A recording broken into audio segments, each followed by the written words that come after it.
Good morning. Digestive system जो है हमारा चल रहा था, उस पर पहले हम 2-3 वीडियो बना चुके हैं। आज जो है एक डाइजेस्टिव सिस्टम का एक पार्ट है भोजन। तो भोजन के जो अवयव हैं आज हम उन पे बात करेंगे। कंपोनेंट ऑफ फूड पे हम बात करेंगे कि फूड में ऐसे कौन कौन से कंपोनेंट हैं जो हमारी बॉडी में यूजफुल हैं और किस किस तरीके से वो काम करते हैं। तो मैं बहुत छोटा सा जो है मोटा मोटा इनका एक कंसेप्ट देना चाहता हूँ। बहुत बार कहीं पूछा भी जाता है और ना भी पूछा जाए फिर भी अपने को जो है नॉलेज होना चाहिए इन सब चीज़ों का। अगर हम योग के क्षेत्र में हैं तो सिर्फ योगिक प्रैक्टिस तो अपना काम करेगी ही, इसके साथ साथ हमें जो है क्योंकि अलग अलग डिजीज़ हैं, अलग अलग बीमारियां हैं, कुछ किसी कंपोनेंट की कमी से होते हैं तो कुछ कंपोनेंट की अधिकता से होते हैं। तो उस अमाउंट को सही लेना और कौन सी अमाउंट किस पर्पज के लिए लेनी है। अगर आप लगातार योग करते जा रहे हैं तो आप लोग रोज़ जो है योगिक प्रैक्टिस करते जा रहे हैं और उसमें अगर आपने भोजन का सही ख्याल नहीं रखा तो उतना इफेक्ट हमको नहीं मिल पाता है जितना मिलना चाहिए। अगर मैं बाई चांस किसी डिजीज़ के लिए, सपोज मैं डायबिटीज़ के लिए जो है रोज़ एक्सरसाइज कर रहा हूँ, एक्सरसाइज तो मैं सही कर रहा हूँ, एक्सरसाइज अपना काम भी कर रही है, लेकिन अगर मैं खाने में जो है कार्बोहाइड्रेट ले दे रहा हूँ ज़्यादा तो उतना इफेक्ट हमको नहीं मिल पाएगा। तो इसलिए जो है हमें पता होना चाहिए कि भोजन का कौन सा कंपोनेंट जो है किसके यूज में ज़्यादा आता है, तो उस पर हम आज बात करेंगे। तो कंपोनेंट ऑफ फूड या भोजन के जो अवयव हैं ये मुख्य रूप से ये 6 कंपोनेंट हैं।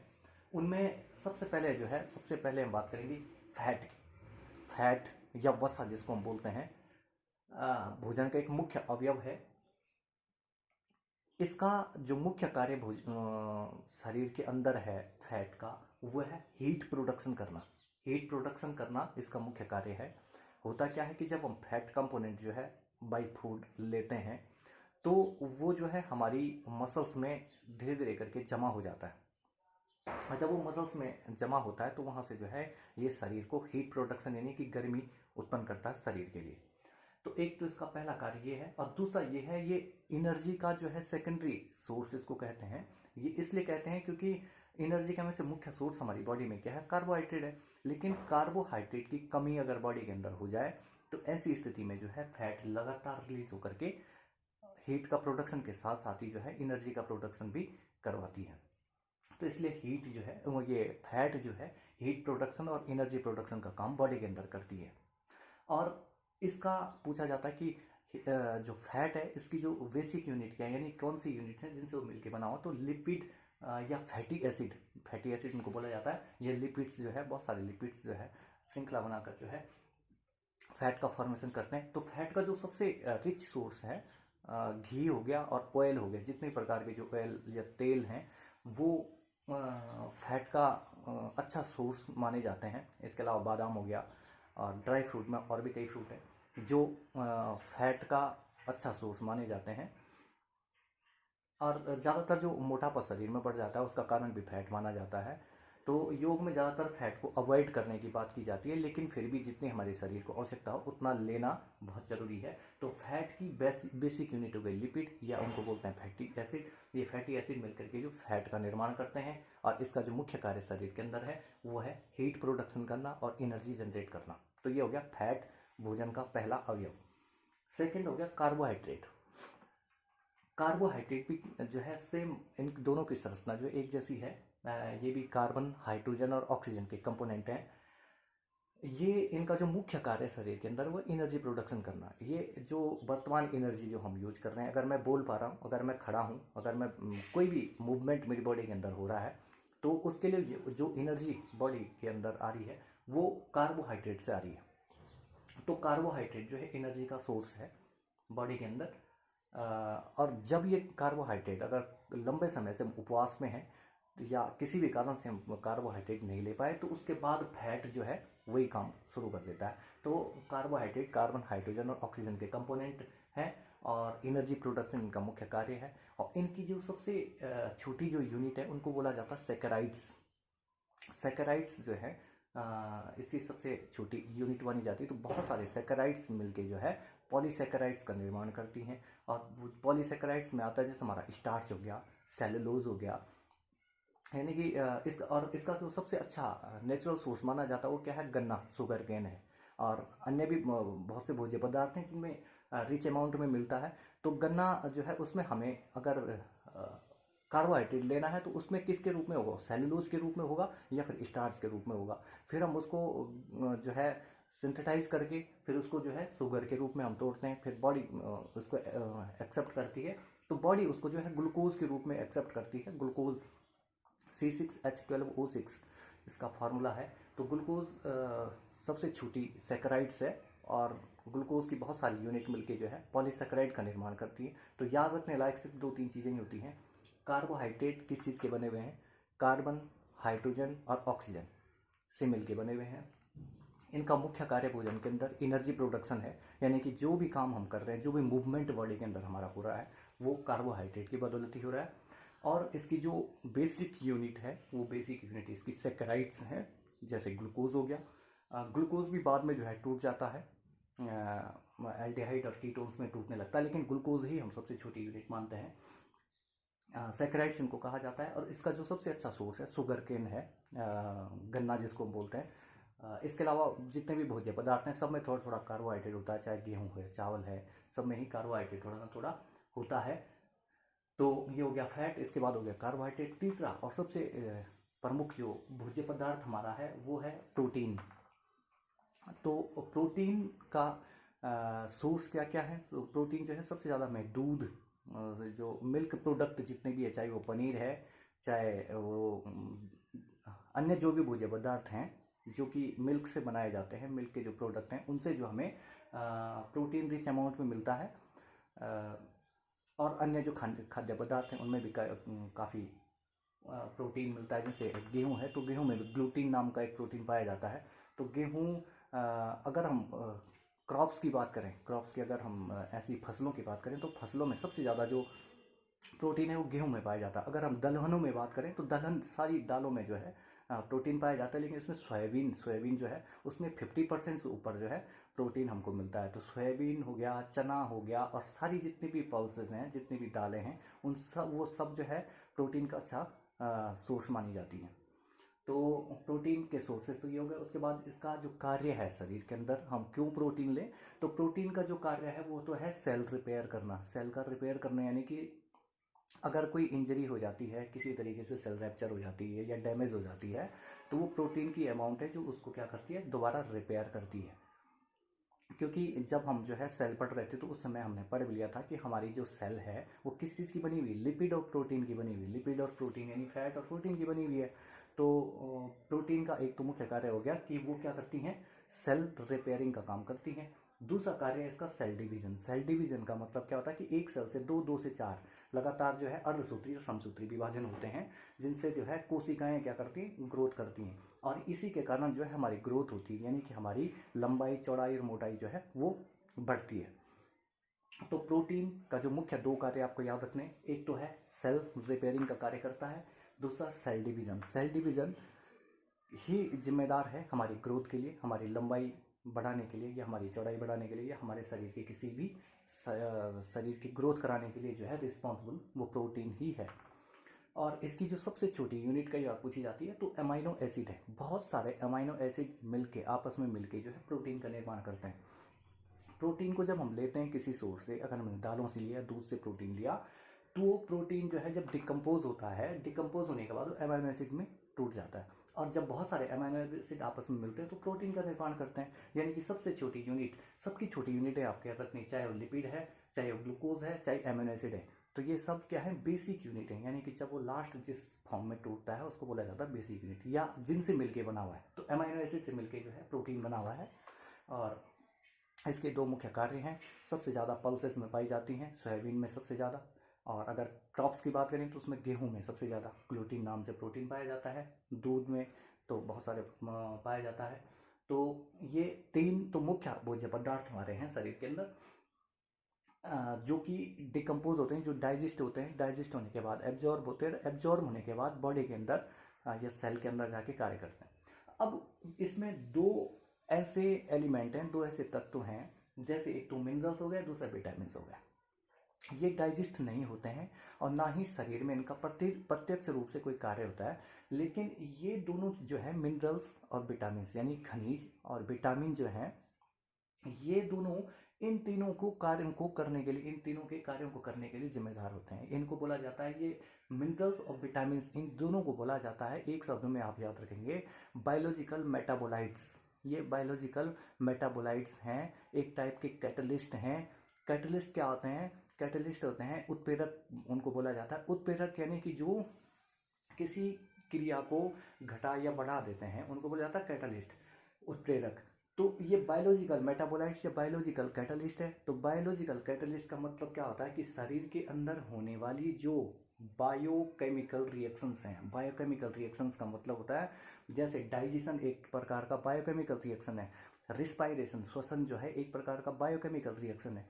तो और इसके अलावा जो डाइजेशन हो गया, एब्जॉर्प्शन हो गया, यानी कि शरीर के अंदर जितनी भी ऑटोनोमस रिएक्शन हमारे हो रही हैं वो सारी बायोकेमिकल रिएक्शंस हैं। तो उन बायोकेमिकल रिएक्शंस को इंक्रीज या डिक्रीज करने के लिए इन दोनों की भूमिका होती है, मिनरल्स और विटामिन्स की। इसलिए सीधी सीधी बात याद रखनी है कि मिनरल्स अगर कोई पूछे क्या है, तो ये बायोकेमिकल मेटाबोलाइट्स हैं। बायोकेमिकल मेटाबोलाइट्स या बायोलॉजिकल मेटाबोलाइट्स या फिर बायोलॉजिकल कैटालिस्ट या जैव उत्प्रेरक, हिंदी में अगर आप बोलेंगे तो ये जैव उत्प्रेरक हैं। तो ये इनमें जो अगर हम मिनरल्स की बात करें तो मिनरल्स जो है दो प्रकार के होते हैं। एक होता है मैक्रो यानी बड़ा, और दूसरा होता है माइक्रो यानी छोटा। तो इनकी बहुत ही कम अमाउंट है, बड़ा और छोटा से जो है उसकी, इनका मतलब सीधे सीधे ये है कि इनकी बहुत कम अमाउंट जो है शरीर की किसी रिएक्शन के लिए बहुत ज़्यादा रिस्पॉन्सिबल होती है। इनकी अमाउंट बहुत कम चाहिए होती है हमको, लेकिन इनकी जो है अमाउंट कम चाहिए होती है, लेकिन इनका जो है जिम्मेदारियां, इनके वर्क जो है बहुत ज़्यादा या बहुत अधिक बॉडी के अंदर होते हैं। तो मैक्रो और माइक्रो दो प्रकार के होते हैं। मैक्रो में यानी कि जो बड़े तत्व हैं जैसे कैल्शियम हो गया, फास्फोरस हो गया, सल्फर हो गया, ये सारे जो है मैक्रो में आ जाते हैं। अब माइक्रो में आ गया जैसे कि जिंक हो गया, कोबाल्ट हो गया, कॉपर हो गया, ये सारे आ गए माइक्रो में। तो दो प्रकार के मिनरल्स बॉडी के अंदर हैं और ये बायो कैटलिस्ट या जैव उत्प्रेरक होते हैं, अलग अलग क्रियाओं में अलग अलग तरीके से भाग लेते हैं। जैसे कि एक मैं उदाहरण दे देता हूँ कि आयरन एक एलिमेंट है, Fe फेरस नाम से उसको जाना जाता है। तो ये जो है ब्लड का बहुत मुख्य कंपोनेंट है, यानी कि ब्लड में होने वाली जितनी भी आवागमन है, अगर हम ऑक्सीजन ले रहे हैं या CO2 हम छोड़ रहे हैं, तो उसके जो मूवमेंट के लिए, उसके जो एक जगह से दूसरी जगह जाने के लिए जो जिम्मेदार है वो कौन है? आयरन है। तो आयरन जो है ये कभी डिकम्पोज नहीं होता है और ना ही ये डाइजेस्ट होता है, लेकिन इसका एक मुख्य भूमिका है शरीर के अंदर, जो क्या करती है उसको लगातार ले जाने लाने का काम करती है। इसी तरीके से आप सल्फर हो गया, फास्फोरस हो गया, इनका जो हम मुख्य कार्य क्या है? बोन्स फॉर्मेशन में इनका कार्य है। तो ऐसे ही बहुत सारे मिनरल्स हैं जिनका अपना एक स्पेसिफिक वर्क बॉडी के अंदर है। उनको हम ये नहीं कह सकते कि ये जो है डाइजेस्ट होते हैं, ये अपने आप डायरेक्ट कोई रोल नहीं रखता इनका कि ये डाइजेस्ट होकर कुछ करेंगे, लेकिन ये दूसरे चीज़ों के फॉर्मेशन में जो है इनका मुख्य भूमिका होती है। वैसे ही माइक्रो में अगर हम ले जाएं जिंक, तो जिंक जो है एक डाइजेस्टिव एलिमेंट है, डाइजेशन में जो है इसका बहुत बड़ा रोल होता है। आप देखेंगे कि छोटे बच्चों का अगर आप डाइजेस्टिव सिरप आप लेते हो तो उसमें आपको दिखेगा जिंक होता है। तो जिंक जो है डाइजेशन के लिए बहुत ज़्यादा जिम्मेदार एलिमेंट होता है। तो ये हो गया आपके मिनरल्स। मिनरल्स के बाद हम आगे चलते हैं, जो इसका पांचवा और मुख्य एक प्रमुख अवयव है वो है विटामिन्स। विटामिन्स मैंने कहा दोनों को एक तरीके से आप बोलेंगे, ये क्या है? जैव उत्प्रेरक हैं, जैव उत्प्रेरक या बायोलॉजिकल मेटाबोलाइट्स हैं। तो विटामिन्स की जो खोज है वो फंक नाम के एक बायोलॉजिस्ट हैं, उन्होंने करी है। ये विटामिन्स जो है दो प्रकार के हैं, एक तो वाटर सॉल्युबल है और एक दूसरा फैट सॉल्युबल है। वाटर सॉल्युबल विटामिन वो हैं जो कि जब हम बॉडी के अंदर हमको लेते हैं तो शरीर में ये वाटर के साथ जो है जल्दी घुल जाते हैं। और फैट सॉल्युबल वो हैं जिन पे वाटर का कोई इफेक्ट नहीं होता है, वो जाके जो है फैट में ही सॉल्युबल होते हैं। तो अब जो वाटर सॉल्युबल जो विटामिन है वो हमारे लिए ज़्यादा एसेंशियल हो जाते हैं लेने के लिए, क्योंकि हम इनको लेते हैं शरीर में, अगर वाटर है तो वाटर में घुल के जो है एक्सक्रीट हो जाते हैं, बॉडी शरीर से निकल जाते हैं। जबकि जो फैट सॉल्युबल है उनसे हमें ज़्यादा दिक्कत नहीं होती, क्योंकि हमने ले लिया तो वो फैट में एब्जॉर्ब, फैट यानी कि जो हमारी मसल्स उनमें एब्जॉर्ब हो जाएगा। तो जो वाटर सॉल्युबल विटामिन है उनमें एक तो आ गया विटामिन बी और एक आ गया विटामिन सी। विटामिन बी जो है अलग अलग प्रकार के हैं। विटामिन B1 उसका नाम है राइबोफ्लोविन, थायमिन हो गया, फॉलिक एसिड हो गया, साइनोकोबालामिन हो गया, और भी विटामिन बी के और भी जो है कंपोनेंट हैं। तो ये कुल मिला के 7-8 प्रकार के विटामिन बी हैं। राइबोफ्लाविन हो गया, थाइमिन हो गया, फॉलिक एसिड हो गया, एंथ्रिक एसिड हो गया, साइनोकोबालामिन हो गया, ये है विटामिन बी। और विटामिन सी हो गया एस्कर्बिक एसिड। एस्कर्बिक एसिड का इसका नाम है, पूछा जाता है कई बार कि विटामिन सी का वैज्ञानिक नाम क्या है, तो वो है एस्कर्बिक एसिड। अच्छा, अब इनसे रिलेटेड बीमारियां भी बहुत बार पूछी जाती हैं, तो सिंपल सी बात है, याद रखना कि एस्कर्बिक एसिड की कमी यानी विटामिन सी की कमी से जो है स्कर्वी रोग हो जाता है। मसूड़ों में जो है ब्लीड होने लगता है और दांतों को जो है दांत ढीले हो जाते हैं यानी कच्चे हो जाते हैं, तो मसूड़ों से रिलेटेड है। इसके अलावा इसको जो है आजकल आपने देखा होगा कोरोना के टाइम में जो है विटामिन सी लेने के लिए जो है ज़्यादा से ज़्यादा लोग बोल रहे हैं कि विटामिन सी लेते रहें, खट्टे फलों को लेते रहें। खट्टा फल इसका अच्छा रिसोर्स है विटामिन सी का, और ये इम्यून सिस्टम को डेवलप करने में भी भाग लेता है। तो इम्यून सिस्टम को बढ़ाने के लिए भी विटामिन सी का प्रयोग हम करते हैं। तो आजकल जो है कोरोना जब से शुरू हुआ तब से लोग इसका बहुत ज़्यादा सेवन कर रहे हैं, और करना भी चाहिए हमेशा, चाहे कोरोना रहे ना रहे तो भी करना चाहिए। और विटामिन बी से जो है अलग अलग प्रकार की बीमारियां आ जाती है, बेरी जैसा रोग हो जाता है। बहुत से जैसे स्किन रिलेटेड जो समस्याएं ज़्यादातर हैं, स्किन रिलेटेड यानी ड्राइनेस आ जाना हो गया, जीरोप्थेल्मिया हो गया, अलग अलग बीमारियां जो हैं इनसे हो जाती हैं। तो विटामिन बी और विटामिन सी, विटामिन बी अलग अलग है, थाइमिन, राइबोफ्लाविन, साइनोकोबालामिन, ये 3 मुख्य विटामिन बी के मुख्य हैं जो सबसे ज़्यादा पूछे जाते हैं। और विटामिन सी एस्कॉर्बिक एसिड है जो कि खट्टे फलों में पाया जाता है। इसके बाद हम आते हैं फैट सोल्यूबल विटामिन में। फैट सोल्यूबल विटामिन में आपको आ गया विटामिन ए। विटामिन ए का नाम क्या है? रेटिनॉल, जो कि आइज़ के लिए यानी आइज़ के डेवलपमेंट के लिए, आइज़ के हेल्थ के लिए जो है बहुत ज़्यादा रिस्पॉन्सिबल होता है। इससे जो है जो वर्णांधता नाम का जो रोग है, जीरोप्थेल्मिया जो है, इस टाइप के रोग हो जाते हैं, आँख से संबंधित जो समस्याएं हैं वो विटामिन ए की कमी से हो जाते हैं। रेटिनॉल इसका नाम है। गाजर इसका मुख्य सोर्स है विटामिन ए का। विटामिन डी है। विटामिन डी जो है इसका नाम है कैल्सीफेरोल। कैल्सीफेरोल नाम से समझ में अपने आप आ जाता है कि हड्डियों से रिलेटेड है, यानी कि ये जो है रिकेट्स नाम की बीमारी हो जाती है इसकी कमी से, विटामिन डी की कमी से। इसका सबसे अच्छा सोर्स माना जाता है मॉर्निंग की जो सनलाइट है, सुबह की जो सनलाइट है, उसमें सबसे ज़्यादा विटामिन डी पाया जाता है, हड्डियों से रिलेटेड है, और रिकेट्स नाम की बीमारी हो जाती है विटामिन डी के कारण। और विटामिन ई है। विटामिन ई जो है विटामिन ई का नाम है टोकोफेरोल। टोकोफेरोल इसका साइंटिफिक नाम है। और ये विटामिन ई इसका जो मुख्य सोर्स है वो घी है, और घी जैसे जो अन्य प्रोडक्ट हैं, कई ड्राई फ्रूट हैं बादाम जैसे, तो उनमें भी जो है विटामिन ई अच्छे से पाया जाता है। और ये जो है फर्टिलिटी के लिए, यानी कि जो बांझपन जो रोग होता है वो विटामिन ई की कमी के कारण ही होता है, ऐसा माना जाता है। तो विटामिन ई जो है फर्टिलिटी को इम्प्रूव करने के लिए जो है रिस्पॉन्सिबल विटामिन है। और विटामिन के है। विटामिन के का जो है ये एकमात्र ऐसा विटामिन है, कई बार पूछा जाता है, एकमात्र ऐसा विटामिन जो कि हमारी इंटेस्टाइन में खुद ही रिलीज होता है, किसी फूड मटेरियल से हमको इसको लेने की आवश्यकता नहीं होती। तो विटामिन के है। और इसका कार्य क्या है? इसका कार्य है बॉडी के अंदर जो ब्लीडिंग है, ब्लीडिंग को क्लॉट करने का जो काम करता है। अगर आपको बहुत ज़्यादा कई बार ब्लीड हो रहा है तो उसको जो रोकने में जो कार्य, जो रिस्पॉन्सिबिलिटी है वो विटामिन के की है। तो ये 4 विटामिन हो गए, vitamin A, vitamin D, vitamin E, vitamin के। विटामिन ए आँखों के लिए, विटामिन डी हड्डियों के लिए, विटामिन ई फर्टिलिटी के लिए, और विटामिन के खून के लिए। तो ये 4 विटामिन जिम्मेदार हैं। और विटामिन और मिनरल्स के सबसे अच्छे और कॉमन सोर्सेज की हम बात करें तो हरी सब्जियां हैं। हरी सब्जियों में या हरे फलों में बहुत ज़्यादा पाए जाते हैं, बाकी सबके अलग अलग सोर्सेज तो हैं ही हैं। इसके बाद हम बात करते हैं वाटर की। वाटर एक मुख्य कंपोनेंट है। वाटर इन सारे जितने भी प्रोसेस अभी तक हमने पढ़े हैं, इन प्रोसेस को करवाने के लिए रिस्पॉन्सिबल है, यानी कि सारे यानी कि बॉडी के अंदर होने वाली जितनी भी मेटाबॉलिक रिएक्शन है वो सब वाटर की के ही कारण हो पाती हैं। इसके अलावा दूसरे जो मुख्य कार्य इनके हैं, जैसे बॉडी का टेम्परेचर है, बॉडी के टेम्परेचर को मेंटेन करना। अगर टेम्परेचर बढ़ गया तो पसीने के रूप में जो है उसको बाहर निकाल देना। तो बॉडी टेम्परेचर मेंटेन करना हो गया, बॉडी का फ्लूइड जो है उसको मेंटेन करना हो गया। और कंपोनेंट का जो रेगुलेशन, यानी कि जितने भी कंपोनेंट हमने लिए हैं इनका रेगुलेशन करना, और शरीर में जो पॉइजनस सब्सटेंसेस हैं उनको बॉडी से एक्सक्रीट करवाना, ये सारे कार्य जो है वाटर के हैं। तो ये 6 मुख्य कंपोनेंट हैं। इसमें आपको सीधे सीधे याद रखिए कि कंपोनेंट का नाम किससे बना हुआ है।